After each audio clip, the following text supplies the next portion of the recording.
let's head towards classification of soils. First and the most important soil, alluvial soil. So entire northern plains are made up of alluvial soil, the most fertile soil on the earth, in India as well as across the globe. और हाँ, why? Because of Ganga, Yamuna, the other tributaries of these rivers. Alluvial soil is deposited by three important Himalayan river system, Indus, Ganga, Brahmaputra. Now remember, if you see these rivers, जो इनका source है और जहां ये पानी में जा रहे हैं, ठीक है, ड्रेन हो रहे हैं, उतनी रीजन पूरी जो है वो ये सॉइल अवेलेबल हैं. तो you have places like Rajasthan, Gujarat and eastern coastal plain also with alluvial soil. तो थोड़ी बहुत सॉइल यहां पर भी हैं.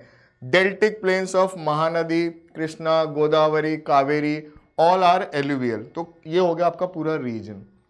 अब I tell you how to remember all this soils. वैसे मैंने इसका पूरा नहीं एक्सप्लेन किया है. Remember, if they are talking about soil, you tell me the reason.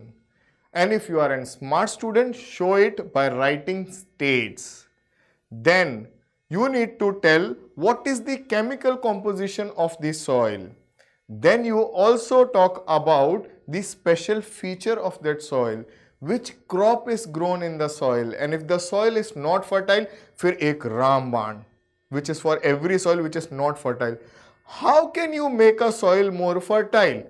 Just by giving adequate irrigation facility. ज्यादा पानी दीजिए, soil fertile हो जाएगी. This is for the soil which are not more fertile or equivalent fertile to alluvial. इसमें आपको ज्यादा पानी देने की जरूरत नहीं है, पहले से ही बहुत पानी अवेलेबल है इस सॉइल के पास. ये बहुत ज्यादा फर्टाइल सॉइल है. ये बिल्कुल रेत से भी ज्यादा बारीक सॉइल होती है या पतली महीन. Alluvial soil consists of various proportion of sand, silt and clay. तो sand है, silt है, clay है. आप you are in 10th grade? Yes. So SSC. Sand, silt, clay. आप याद रखिए. Now, as we move inland, now when we talk about inland towards the river valley, soil particles appears to be little bigger क्योंकि upper course है वो. Lower course and middle course बहुत ज्यादा fine होगा. ये एक बेसिक सी चीज आप याद रखिए, खास करके एलुवियल के साथ. Now based on that our soil is classified into two more. So old alluvial and new alluvial soil. Old alluvial को हम कहते हैं भंगार. जैसे होता है ना घर में पुरानी चीजों को हम कहते हैं भंगार, तो आप ऐसे याद रखिए कि पुराना ओल्ड, तो bhangar soil. Why it is bhangar? And it is less fertile compare to that of khadar जो न्यू है. Why it is less fertile? Because of higher कंकर मॉड्यूल. कंकर मतलब छोटे छोटे पत्थर, मतलब मॉड्यूल्स जो हैं सॉइल के वो थोड़े बड़े हैं. अब ऑपोजिट लिखना है आपको यहाँ पे. न्यू एलुवियल सॉइल जो है वो खादर है, इसमें मोर फाइनर पार्टिकल्स हैं और ये थोड़ी सी ज़्यादा फर्टाइल है. ये लोअर कोर्सेस में ज़्यादा मिलती है. आपका डिफ्रेंसिएशन हो गया 3 मार्क्स के लिए. Region upper course and lower course of the river होगा. तो आपका डेफिनेशन क्लियर है, डिफ्रेंसिएशन क्लियर है. अब ये कह रहे हैं सॉइल बहुत फर्टाइल है तो इंडिया के सारे क्रॉप जो आप ग्रो करना चाहते हो इस एरिया में ग्रो हो सकते हैं. आप कोई भी क्रॉप लिखिए एलुवियल सॉइल में वो होगा. बट रैंडमली आप मेजर क्रॉप्स लिखिए तो just stop at rice, wheat, jowar, bajra और शुगर केन. फिनिश्ड. सारे पल्सेस वगैरह everything is grown over here. Now moving to the next soil, black soil. Why black? Because of the colour. Now why it is black? Because it is formed due to the volcanic eruption. तो Deccan trap में ये है, इसीलिए वो काली soil है. काली क्यों है? क्योंकि वॉल्केनिक इरप्शन से वो सॉइल बनी है. और ये सॉइल का दूसरा नाम है, हम कहते हैं इसे कॉटन सॉइल. कॉटन सॉइल क्यों कहते हैं? क्या ये रुई जैसी सफेद है? नहीं, ये तो काली कलर की है. बिकॉज कॉटन के लिए सबसे सुटेबल सॉइल है ब्लैक सॉइल, इसे हम ब्लैक कॉटन सॉइल कहेंगे. अब आगे बढ़ते हैं सॉइल के जो कंटेंट है, कॉम्पोजिशन है, उसके बारे में. सी, ये बसाल्ट रीजन है, मतलब डेक्कन ट्रैप वाला रीजन है, पेनिनसुलर वाला रीजन में जो डेक्कन एरिया है, गुजरात, महाराष्ट्र, तो आपकी एरिया भी क्लियर हो जाती है और स्टेट्स भी क्लियर हो जाते हैं. It's spread onto north western Deccan plateau and made up of lava flow. मैंने कहा ना कि बना कैसे? वॉल्केनिक इरप्शन से, उस लावा से जो वो सेटल हो गया मिलियंस ऑफ ईयर्स बैक. अब आते हैं दूसरी सॉइल पे, रेड एंड येलो. तो कलर क्या है? रेड है या येलो है या दोनों है? ये इंटरेस्टिंग सा है। इसमें एक चीज़ बताएंगे वो जो आपको ध्यान रखना है। देखिए रेड एंड येलो जो है वो डिफ्यूजन ऑफ आयरन की वजह से होता है। Soils develop a reddish colour due to diffusion of iron in crystalline and metamorphic rock. It look yellow when it occurs in hydrated form. अगर इस सॉइल में पानी डालोगे वो थोड़ी येलो लगेगी, वरना अगर सूखी है तो वो रेड कलर की लगेगी। Now this is found in Odisha, Chhattisgarh, southern part of the middle Ganga plain. ये हो गई आपकी रीजन। ये सॉइल अगर ज़्यादा फर्टाइल नहीं है तो how to make it more fertile, you put lot of water, irrigation facility अच्छी कीजिए, ये सॉइल फर्टिलिटी रीगेन कर लेगी। Now this soil develops on crystalline igneous rocks in an area of low rainfall area, जो जहां कम rainfall होती है, eastern and the southern part of Deccan plateau. Red and yellow से आगे बढ़ते हुए हम जाते हैं लेटराइट सॉइल पे। तो लेटराइट एक वर्ड है लैटिन जिसका नाम होता है later, it simply means brick. ये बहुत हाई चांसेस है कि आपको एमसीक्यू में क्वेश्चन आ सके। Now laterite soil develop under tropical and subtropical climate with the alternate wet and dry season। देखिए वैसे भी दोनों सीजन एक साथ नहीं होती हैं, इस जस्ट उन्होंने लिख दिया तो हमें भी पढ़ना है, ऐसा नहीं है। अंडरस्टैंड, दे वांट टू से कि जहां सब ट्रॉपिकल और ट्रॉपिकल क्लाइमेट जो ज़्यादा डिफरेंस नहीं आएगा तो आपको ये सॉइल उस एरिया में होगी। इन शॉर्ट ध्यान रखिए, कम पानी ज़्यादा गर्मी, तो आपको ये सॉइल वहां पे फॉर्म होती है। This soil is a result of intense leaching due to heavy rain. बहुत ज्यादा रेन के वजह से लीचिंग होती है।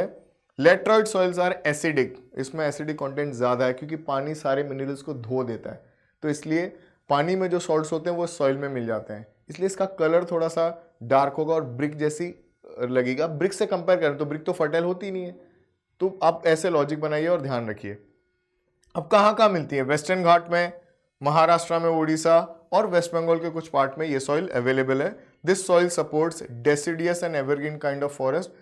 Humus content is very less क्योंकि लीचिंग जो है वो पूरा जो ऑर्गेनिक कंपाउंड्स हैं उनको खत्म कर देती है या वॉश अवे कर देती है, और ज़्यादा इंटेंस हीट की वजह से वो मर जाते हैं। This soil is very useful for the growing of T and coffee. तो कौन से क्रॉप सपोर्ट करती है वो आप ध्यान रखिए। अब आते हैं एरिड सॉइल। तो जैसे नाम है, तो एरिड एरिया कौन सी इंडिया में, Rajasthan, western part of a country, northern part of Gujarat, Haryana का थोड़ा सा हिस्सा, ये सब ड्राई वाला एरिया है, तो ये एरिड है। सैंडी सॉइल है, स्ट्रक्चर जो होगा वो, टेक्सचर जो होगा काफ़ी ज़्यादा सलाइन है यहाँ का, नमकीन, ठीक है। कुछ एरिया में सॉइल कंटेंट बहुत ज़्यादा है, इसीलिए सांबर लेक जो है फ्रेश वाटर लेक है, वो सॉल्ट वाटर लेक है। होना चाहिए वो फ्रेश वाटर लेक क्योंकि इनलैंड में है, बट वहाँ पे इतना ज़्यादा सॉइल में सैंड है कि वो एक सॉल्ट वाटर लेक है जो राजस्थान में है। Arid soil lacks humus, logic सी बात है, उसमें ह्यूमस होगा नहीं क्योंकि सैंडी पार्टिकल्स हैं, बहुत ज़्यादा गर्मी वाली एरिया है। एंड मॉइस्चर कंटेंट भी कम है, इसलिए वो ड्राई है। Lower horizons of the soil are occupied by kankar because of the increasing calcium content downwards. जैसे जैसे आप सैंडी सॉइल के नीचे जाएंगे कंकड़ कंटेंट बढ़ती जाएगी, थोड़े बड़े बड़े कंकड़ हो जाएंगे। कंकड़ layer formation in the bottom horizon restrict the infiltration of water. ज़्यादा कंकड़ होने से पानी फ्लो नहीं होता है, इसलिए अंडरग्राउंड वाटर भी ज़्यादा स्टोर नहीं हो पाता है। ये एरिड सॉइल का प्रॉब्लम है या ड्रॉबैक है। इस सॉइल को फर्टाइल बनाना तो आप क्या करेंगे, ज़्यादा से ज़्यादा पानी देंगे। ओके, अब आते हैं फॉरेस्ट सॉइल पे। तो these soils are found in an area where you have hills. तो Himalayan area, then western ghat, eastern ghat, north eastern area आपकी क्लियर हो जाती हैं। आपको स्टेट्स लिखने हैं, आप स्टेट लिख लीजिए, Jammu and Kashmir, Uttarakhand, Himachal Pradesh. North eastern states में से सेवन सिस्टर्स में से भी एक दो लिख सकते हैं। वेस्टर्न घाट का लिख सकते हैं, तमिलनाडु, कर्नाटका, महाराष्ट्र। सो बहुत ज़्यादा एरिया कवर कर लेते हैं। सॉइल का टेक्सचर लूमी है एंड सिल्टी इन वैली, जहाँ पे वैलीज हैं वहाँ पे थोड़ा ज़्यादा सिल्ट कंटेंट है। स्नो कवर्ड एरिया जो हिमालयस के हैं वहाँ पे भी ये सॉइल है, बट वहाँ पे डेन्यूडेशन ज़्यादा होता है। मतलब ये सॉइल जो है जैसे जैसे स्नोफॉल होगा या फिर स्नो मूव होगा तो फिर डिग्रेडेशन ज़्यादा बढ़ते जाएगा इन सॉइल का। और अगर हम बात करें, the soil is fertile on the river terraces and alluvial fans. River terraces and alluvial fan, जैसे ही नदी जो आती हैं वैली में से या माउंटेन एरिया से और जब वो सॉइल को डिपॉजिट करती है तो एक फैन सा बन जाता है, उसे हम कहते हैं एलुवियल फैन। वो सॉइल फर्टाइल होती है। This is what they want to say. Now moving ahead, soil erosion and soil conservation. Soil erosion बहुत कॉमन सी चीज़ है कि washing away of the top soil is known as soil erosion. And ये किसकी चीज से होगा? Water, running water, air, glacier. Glacier I told you slow moving mass of ice. तो ये एजेंट्स हैं जिसके वजह से सॉइल इरोशन होता है। Apart from that you have deforestation, overgrazing, construction and mining, ये भी ऐड कर लीजिए आप। और बहुत सारे जो सॉइल इरेशन है वो कौन सी स्टेट्स में होंगे आपको याद रखिए। अगर ग्लेशियर्स की बात करें तो वो हिली एरिया होगा, ओवर ग्रेजिंग बात करें तो वो पेस्ट्रल एरिया होगा, again hilly area and the dry regions of Deccan trap and Rajasthan. तो इस हिसाब से आप एरिया ध्यान रख सकते कि ये ज्यादातर सॉइल इरोशन कहाँ होता है। और फ्लड, फ्लड जहां होगा वहां पे भी सॉइल इरोशन होगा, बट सॉइल फॉर्मेशन भी होगा। इसीलिए वैसे soil erosion and soil formation goes hand to hand. Soil erosion is also caused due to defective method of farming. अगर आप रॉन्ग तरीके से फार्मिंग कर रहे हो तो फिर सॉइल इरोशन होगा। The running water cuts through the clayey soil and makes deep channels as gullies. This gullies are known as bad land which are unfit for cultivation. Chambal valley जो है वो बैड लैंड्स के लिए बहुत famous है। We also call them ravines. ये bad land या cultivation नहीं हो सकता है। Do check out Chambal valley, it's look very interesting place, but soil बिल्कुल फर्टाइल नहीं है। When water flows as a sheet over the large area down a slope, the washed away, see if I take a bucket of water and throw on a top layer of the soil, it will take the top layer. इसे हम कहते हैं sheet erosion. ऊपर का layer बिल्कुल निकाल दिया एक पतली शीट की तरह, तो ये हो गया हमारा sheet erosion. Wind blows the loose soil of slope land known as wind erosion. अगर बहुत ज्यादा विंड जो है वो चल रही है तो टॉप सॉइल वो भी उड़ा देगी, तो उसे हम कहते हैं विंड इरोशन। तो ये इरोशन के टाइप्स बता रहे हैं हम आपको। Plowing along the contour lines decelerate the flow of water down the slope. पानी अगर आप फेंक रहे हो तो बहुत फोर्स में आएगा और वो सॉइल को बहा के ले जाएगा। लेकिन अगर I plough along the contour lines, अब क्वेश्चन आते हैं contour lines क्या होते हैं?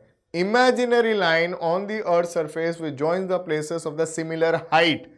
देखिए हिली एरिया इज अनसर्टन, तो उसको आप लेवल पे अगर आप क्रॉपिंग करोगे तो वो कॉन्टोर लाइंस पे फ्लैट लैंड हो जाएगा। तो जब पानी आएगा भी तो वो रुक जाएगा, नीचे नहीं जाएगा।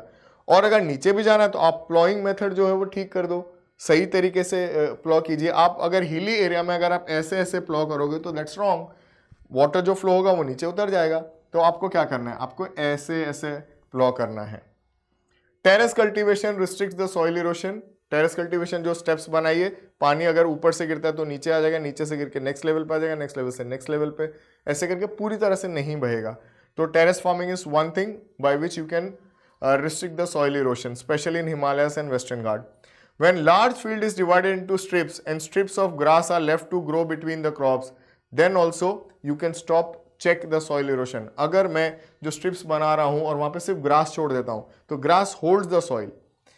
तो जब आप क्रॉप काट लोगे तो ये जो सॉइल है हवा से या पानी से उड़ के नहीं जा पाएगी, because grass is holding that. पर ध्यान रखिए वीड में और ग्रास में बहुत डिफरेंस होता है। If you put weed then you will lose the fertility of the soil. तो इसे हम कहते हैं स्ट्रिप क्रॉपिंग। जो भी आप क्रॉप लगाओ बीच में स्ट्रिप्स, जैसे लाइन है, स्ट्रिप बना दीजिए ग्रास की बस, और उसे छोड़ दीजिए, बाकी को काट लीजिए, तो आपका सॉइल इरोशन बच जाएगा।